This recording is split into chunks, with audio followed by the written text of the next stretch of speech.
Salam, it's on Dr. Paris. I think I'll Ambassador Odeta, with that I'll close the list at the beginning already, because I think you should more just write those people down that didn't raise their hand. we still have a majority, which have a small majority. So that would be good. Okay, David, we'll have to take the questions 3 by 3 because otherwise we'll see them tonight. Is that okay? That's You fine. need some paper perhaps to, yeah? I can take notes with mine. Yeah? Although maybe you could make the questions brief if possible, so Yeah. I don't. Okay, you'll have to speak, speak up loudly because we don't have a mic today. Shalom, Shalom Friedman first. Thanks for your illuminating talk. Can you stand up so we can hear you?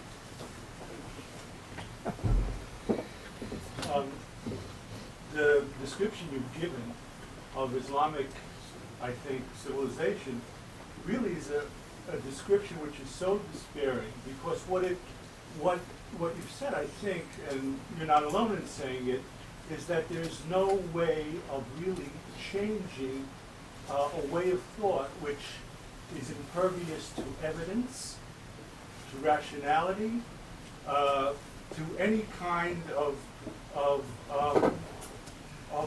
contradictory way of seeing things. My question, I'm sorry, is very simple. Are there any practical measures which possibly can be taken? I don't see anyone really on the world level who's able to deal with this in any way at all. Yeah, this is. No, let's just take it. Mr. Cohen? Dr. Cook, is anti-Semitism in the Islamic world primarily a 20th century phenomenon with the migration of Jews back to Israel? If I could ask a second short question, the word jihad in Canada is being whitewashed and being redefined as personal striving. In the Islamic world, how do people understand the word jihad? Avner? Professor Cook, first of all, thank you for a very interesting lecture, from which I did learn some good things, such as the Dajjal, which I didn't really know about. And I'd like to mention in this connection a book that came out about 60 years ago, I think, by Joshua Trachtenberg. It's called The Devil and the Jews. Now, that was about the devil and the Jews in Christian, of course, in Christian tradition. And this would pick up on the first question we just heard about the imperviousness of conspiracy theories and fantasies about the Jews to any kind of logical proof or evidence. And as a psychologist, I can tell you that the reason for this imperviousness to any kind of logical or rational contradiction is that it fulfills a very deep emotional need.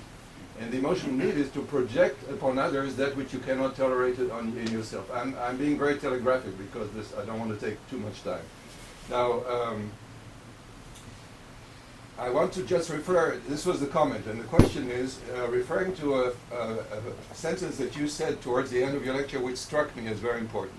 You said, if I quote correctly, large sections of the Muslim world believe in conspiracy theories and are ready to give up everything for them. Now, my emphasis will be on the question of large sections. We had a conference here, as some people here who were there know, about 3 weeks ago about anti-Semitism and mostly in Islam. It was about anti-Semitism and multiculturalism and ethnic identity, but the main theme was anti-Semitism in Islam. And some scholars said Islam is very varied.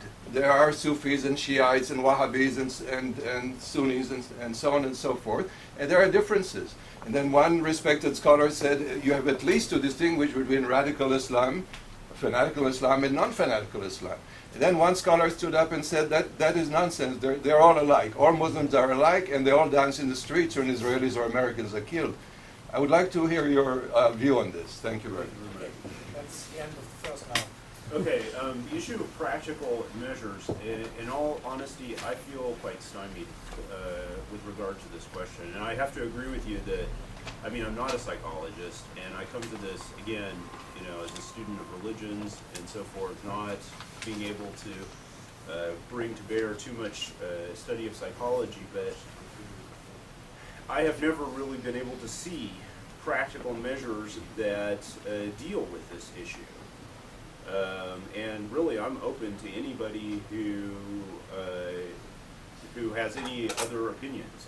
Because it isn't, like yourself, it isn't a conclusion that I want to come to, and I don't feel like I'm a determinist by nature, and I don't want to say about Islam or Muslims that they have to be such and such, or that they, because they're Muslims, they must be anti-Semitic, or that someone who is trapped in conspiracy theories is, as it were, trapped for life. I don't want to come to that conclusion. But I am not seeing just a tremendous amount of evidence to the contrary. The problem that I find is that both opponents and proponents of given situations oftentimes use conspiracy theories about the Jews on the same level. And so you find radical Muslims that will use conspiracy theories, okay, so we can identify them perhaps as an enemy, let's say those that are associated with Osama bin Laden and crowd. But all too often you find those that are labeled as moderate Muslims that are also using conspiracy theories that are anti-Semitic in content. And there is not a tremendous amount of intellectual difference between the two of them. And this is, for me, a very severe problem. I mean, I wish that the people that I, would find some sort of intellectual ability to deal with as, as maybe being opposed to radical Islam would avoid conspiracy theories, but in fact they don't. Can I just ask about Islamic elements in the United States who are exposed to the most free, liberal, open-minded, and empirically related society in the world? I get all the time from my Muslim students at Rice University that it wasn't Muslims that did September 11th. It was the Jews. And, even in my classroom, even in the United States, even though it isn't popular, even though Muslim students will oftentimes lose friends over this, I've seen heated arguments break out over it. Not from me, just because I say, that is a conspiracy theory. I mean, that is clearly not on the basis of the evidence. But yet they're willing to do that. They're really willing to do that. So, now I don't know about other places, but, what I see from my own Muslim students and so forth, sometimes arguing with them and everything. I teach oftentimes Muslim students one-on-one, because I teach them Quran and so forth, or tafsir. And, oftentimes I do get these sort of things. And, they know that I'm not on their side. And, so it's not, it's something that they really feel very strongly about.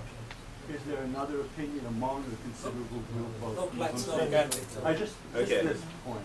Excuse me? Is there another opinion among a considerable group of Islamic students? In other words, is there somebody who doesn't hold a conspiracy? Oh, yes, of course. Now, I should not be giving you the impression that everybody is conspiracy theory oriented, but I do want to point out that there's a considerable group. And we'll come out to that issue of the considerable number, because I don't have any numbers, and that's a problem. But Thank you very much. okay, at any rate. So let's move on to the second question, and I hope that I don't forget what exactly it is. Anti-Semitism in the 20th century. Now, from my point of view, I was Professor Jonathan Frankel's research assistant when he was writing on the blood libel error. And at one point, we had a little argument about when does anti-Semitism start? And he actually persuaded me, because I'm not really a student of anti-Semitism, that really anti-Semitism is only from the 1870s onward, from Wilhelm Marr and so forth, and that everything before then is really anti-Jewish and not to be classified as anti-Semitism. And I have effectively since then pretty much bought that argument. I don't want to say that that it's the absolute truth, because it's not really something that I study, but so there are anti-Jewish manifestations that go deeper into Islam. For example, Muhammad's confrontation with the Jews, that is so extremely documented inside the Quran. This gives a lot of polemical material to anybody who wants to use it. And there's other different associated stories. There's a story about a Jewish magician that made the prophet impotent. There's different other stories about Jews who deliberately try to either poison the prophet or do other different things that were highly malevolent in nature. And so these stories are regurgitated now by anti-Semites without any problems. Are they themselves anti-Semitic as you see them believe in the past? I don't know. So I don't know that I can really deal with that. Now the issue of the redefinition of jihad, yes, that's going on also in the United States. And of course, I completely reject any ideas that jihad is, on a primary basis, jihad means warfare that is sanctioned by God. It does have a secondary spin-off that has to do with spiritual warfare, but this is not incompatible with actual warfare, in my judgment. Now, definitely Muslim leaders and Muslim apologists will attempt to go another direction and say that either jihad is primarily spiritual warfare, or even try and define radical Islamic materials as they're contemporarily pursued out of the canon of jihad. The basic idea today is that they should be called by another term, usually the term haraba. Now, haraba to me is a myth. It has no basis in classical Islam, or it's so weak that, you know, and if you said that to a contemporary Muslim on the street and stuff, you really wouldn't know what you're talking about. But everybody knows what you're talking about when you're talking about jihad. And everybody identifies what radical Muslims do as jihad. And so, from my point of view, this is entirely a card game, and I just don't agree with that. Now, as far as Trachtenberg, I mean, I, of course, have read his work and value it quite a lot. You know what? I don't remember precisely what your question was. Oh, well, the question, there was a comment and a question. I'll let go of the comment. But the question was mainly whether you can really put all Muslims, in terms of anti-Semitism, into one bag and say they're all alike, or are there many different shades of Islam? No, I tend to believe that there are many different shades of Islam.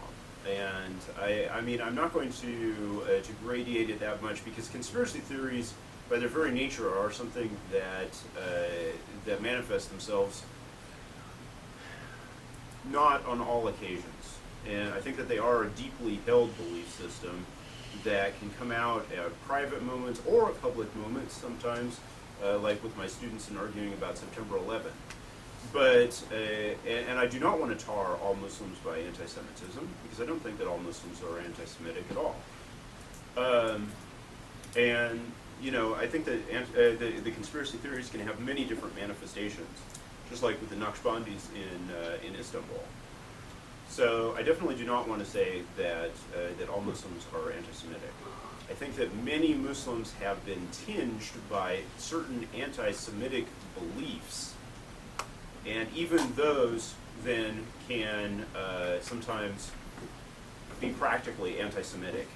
You know, like I met this guy in Pakistan a month ago, who proclaimed himself to be the head of the Pakistani-Israeli Friendship Society. And I mean, for me, it was hard to restrain laughter, but he said that we need, as Pakistanis, to get in with the council, you know, because India is getting ahead. And, you know, I mean, basically his idea is that India has gotten in with the elders. And so Pakistan needs to, get that in as well. So at any rate, I mean, eventually he admitted that he was only him and his son, so that were members of this group. So, but you know, I mean, so there's all sorts of different things like that, and I've seen other places where I've known Jews or Israelis who have actually managed to use the conspiracy theory quite nicely to their own benefit, you know, to threaten people in various different situations where they were in danger or something like that. You know, if you don't let me go, I'll, you know, get even with you through the council, you know, or just use some sort of mysterious terms like that, and it works. Okay, second round, Max Singer, Professor Maurice Romani, Carnegie. Von Max, please. Max first. Yes, I also want to thank you for a very helpful lecture. What I took away from it is sense how much worse the position of Jews in Israel come in the world of Islam in the last 20 or 30 years. So that people who became experts and were familiar with the situation as of 20 or 30 years ago, really their expertise requires a great deal of, their thinking requires a great deal of adjustment because the situation has changed in the Muslim world. And to ask the simple-minded question, has the extent of anti-Israel, anti-Jewish feeling become so great that the old idea that we have to restrain ourselves, for example, from treating the Temple Mount with self-respect as part of Israel, because if we did, it would turn the Arab-Israeli conflict into a Muslim-Israeli conflict. Has that already happened? So that we should not worry too much about it. We can't make it much worse. Maurice? Your lecture was very fascinating, and I think it elicits more questions than one can handle this morning. However, I have very few questions. First of all, I was under the impression when I was in Malaysia and Indonesia a few years ago that their Islam was more syncretic. For example, Abdul Rahman Wahid was the head, or is the head still, of the organization Nahdlatul Ulama that counts about 28 million members. And I thought his Islam was what we call enlightened Islam. You know? But coming back to your question of the Quran, I thought that the Quran was more ambivalent in the sense that it praised also the Jews. I mean, look at the surah where it says, and God told Moses that he should lead his people to the promised land, to the Holy Land, etc. You see, it depends who is looking at the Quran and how he interprets it. Now, as to the questions of this conspiracy theory, I'm wondering, do theologians, Islamic theologians, follow the mob, or do they lead the mob, or are they tinged by this? I mean, who is the dog here, being led by who? Okay. I really, I mean, your lecture elicits a question like, do we need to put Islam on the couch in the 21st century and analyze? I mean, where are we heading with such a thing? Although I realize also from the questions and answer period now that really we're talking about a minority, but minorities have changed history, isn't it? From the Russian Revolution to the French, back to the American Revolution. We don't need a majority. Where are we headed? Hannah? I want to thank you very much too. My mind is going in all different directions now. How do people in the United States understand this? How many people educators are doing what you're doing, and how widespread is your kind of explanation? It seems as though it should be a two-way street. However, Islam is going into all different countries, and Muslims going into different countries and expressing their views all over the world, out to the Philippines, with the Abu Sayyaf terrorists, for example.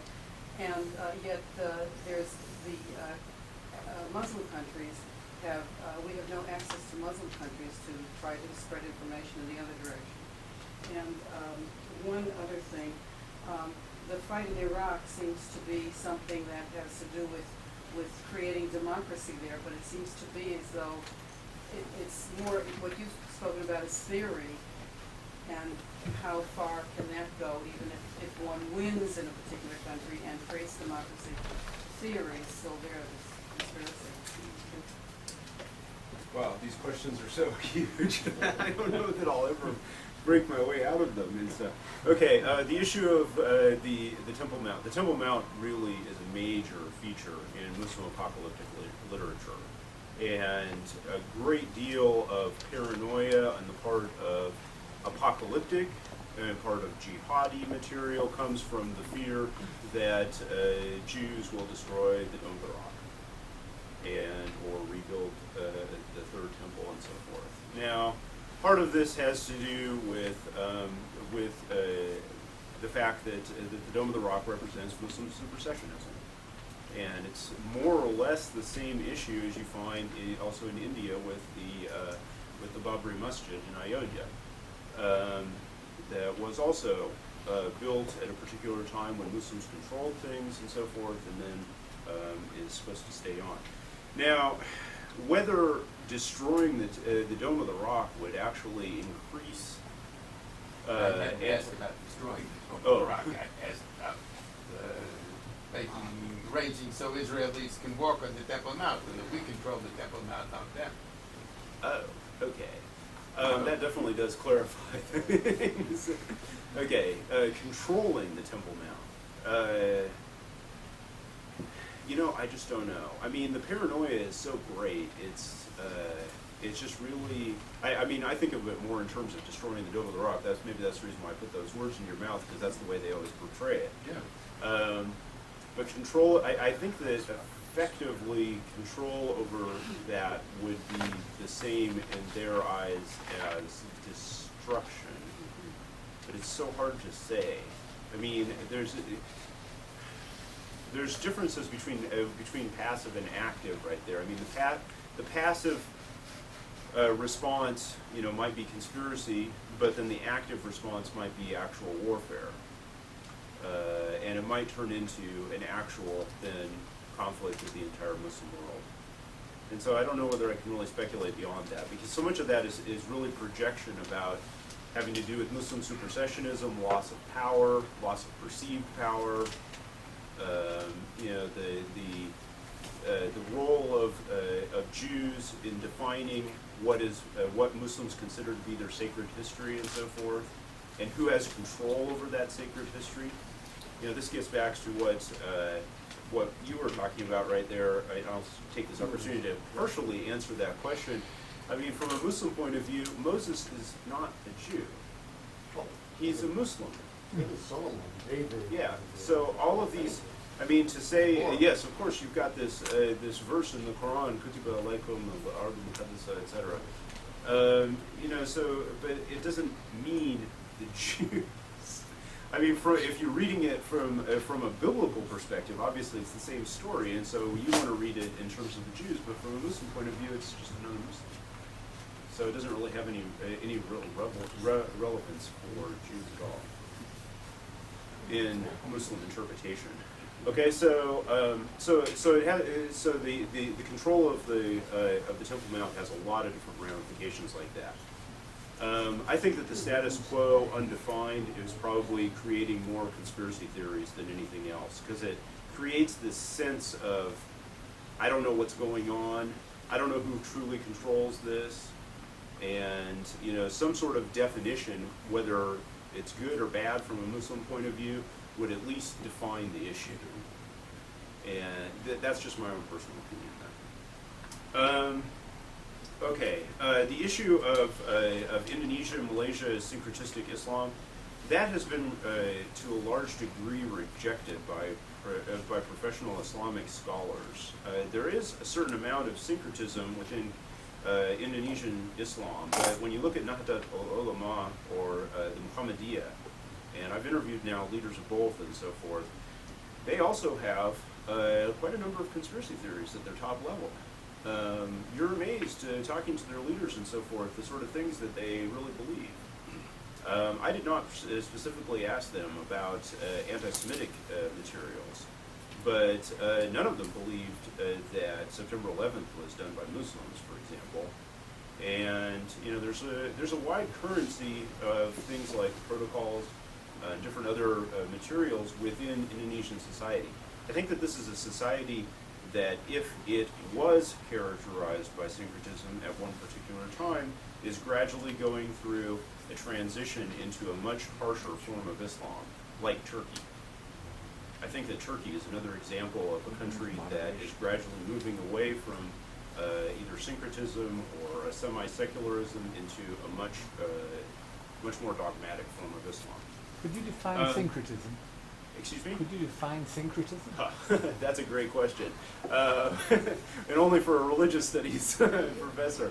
But syncretism within the context of Indonesia is usually defined as the willingness to use or to assimilate pre-Muslim customs and dogmas and to characterize them as normative Islam.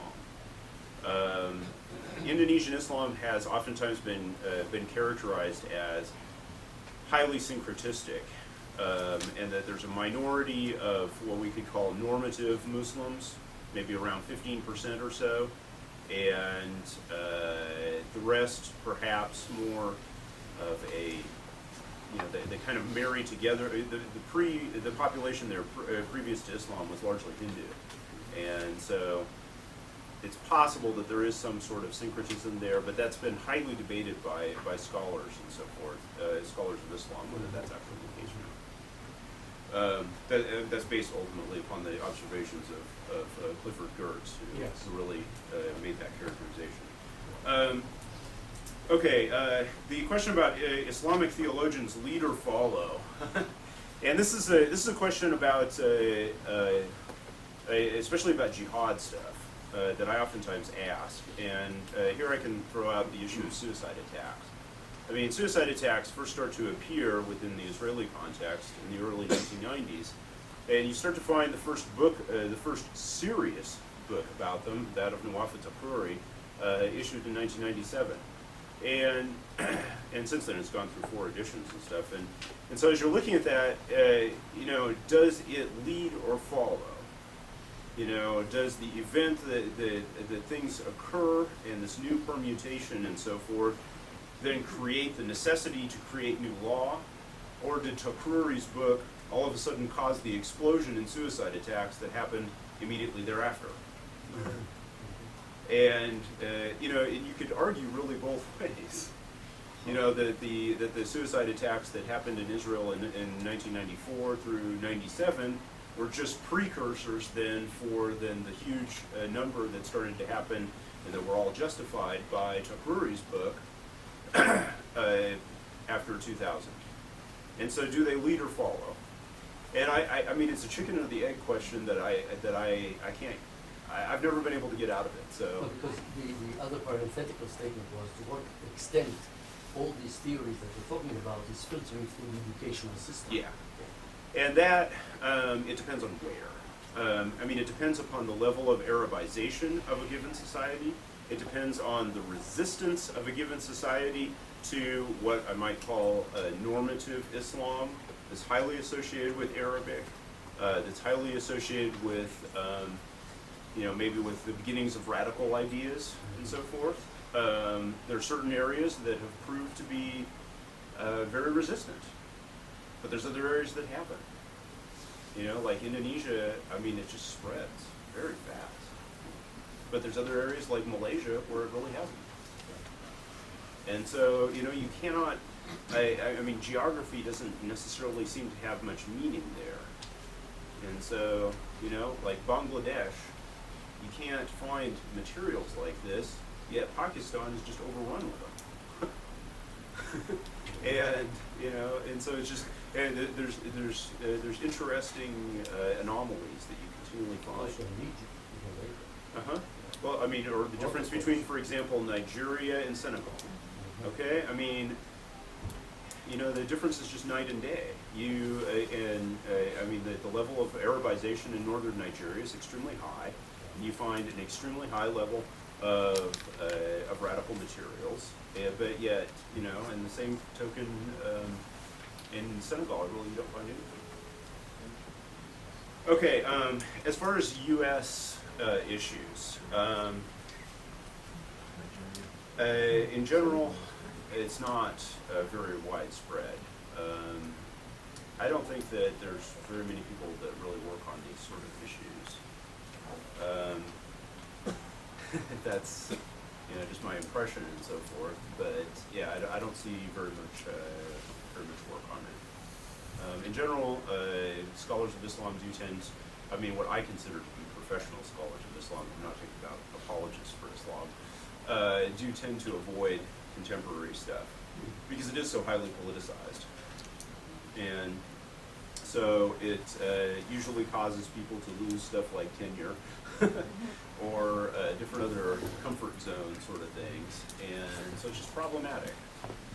Now, as far as Muslim missionary movements, are there counter sort of things? Yeah, there are.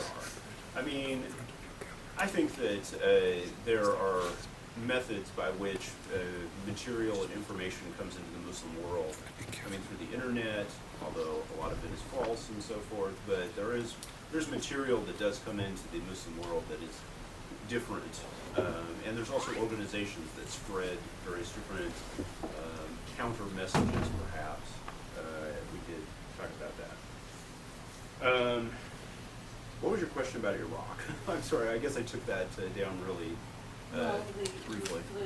The theory is that if one can turn the regime around in Iraq, something, in one country after another.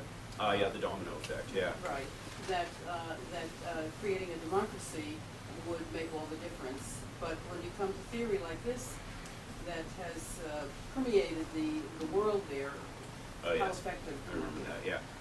Yeah, essentially the problem is that democracy does not actually combat conspiracy theories at all. As a matter of fact, they flourish quite nicely, and even better under democratic or semi-democratic, or at least where information is open, types of regimes. Okay, witness the difference between, I know you guys are going to laugh at this, but I mean there's just such a stark difference between the style of conspiracy theories that you find in Egypt and those in Syria that you can't believe it. I mean, the Egyptian ones are so much more anti-Semitic and hysterical in nature. The Syrian stuff, when you look around in Syria, it's much, I mean, it's very turgid and sort of Stalinistic, like, and it is anti-Semitic. I do not want to deny that, but it's not popular in nature and stuff, and it's really boring, when you read it and stuff. It's, but the Egyptian stuff is so interesting. It's so fast-paced. It's like reading a newspaper, and you can see why it's really popular. The Syrian stuff, it seems to me like it just stays on the shelves, but even though you see it a lot, but it's not. I don't know. I feel like there's a difference right there, but maybe other people might have to. So